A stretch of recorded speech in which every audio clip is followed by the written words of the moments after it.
Naomi had begun to breathe again. Her scholarship funds were secure, Mama's health was gradually stabilizing with treatment, and Chike's case looked promising thanks to Pastor Daniel's support. For the first time in months, Naomi could smile without forcing it. But the enemy doesn't surrender territory without a fight. And Naomi was about to learn that betrayal often comes not from afar, but from those closest to the heart. One late afternoon, Naomi returned home from her NGO internship and found Chike unusually cheerful. "I've got it all figured out, sis," he announced. "A friend introduced me to some businessmen. They promised quick money if I just run a few errands for them. This will solve our problems faster than any job." Naomi's blood ran cold. She grabbed his arm. "Chike, those are criminals. Haven't you learned from your arrest? You'll ruin your future." But Chike pulled away, eyes flashing with rebellion. "You think your little church prayers and pastor friends can fix everything? You are living in fantasy. I'm tired of being poor." Naomi's heart shattered.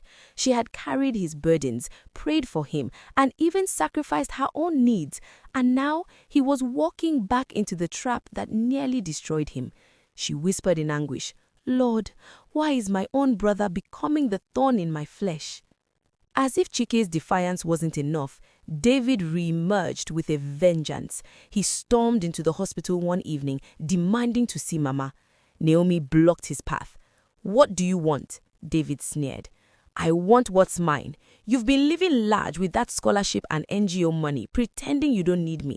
But if you don't cooperate, I'll make sure the world knows about your family's mess, your brother's arrest, your mother's illness, everything.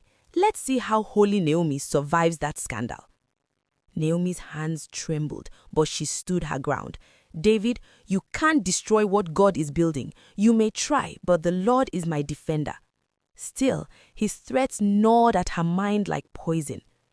That night, as Naomi sat beside Mama's hospital bed, Mama reached for her hand with trembling fingers.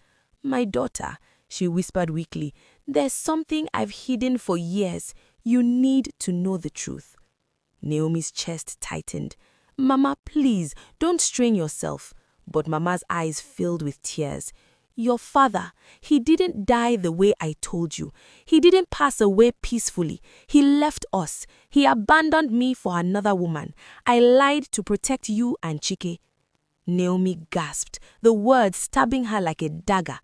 Her father, the man she had prayed to emulate, the man whose Bible verses she clung to, had walked away from them?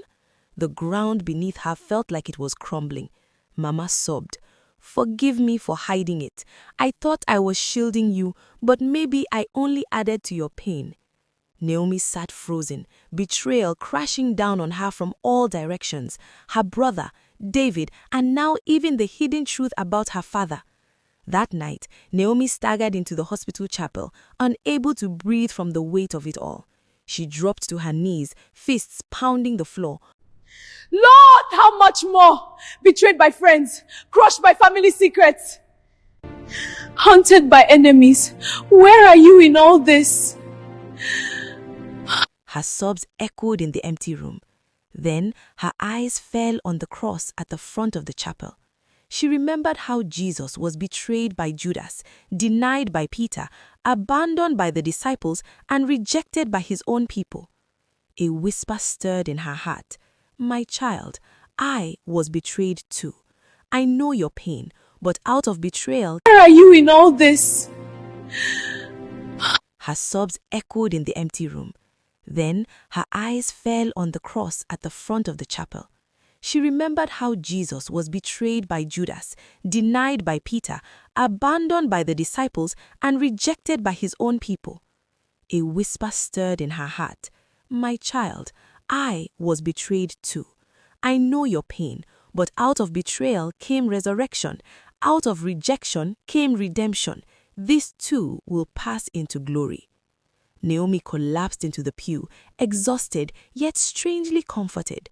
For the first time, she realized her pain wasn't wasted.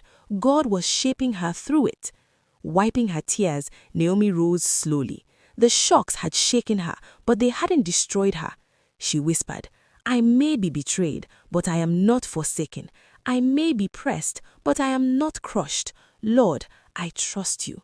Her journey had become darker than she imagined, but in the deepest darkness, she had found an unshakable truth. God was still with her. And that truth would carry her into the battles yet to come.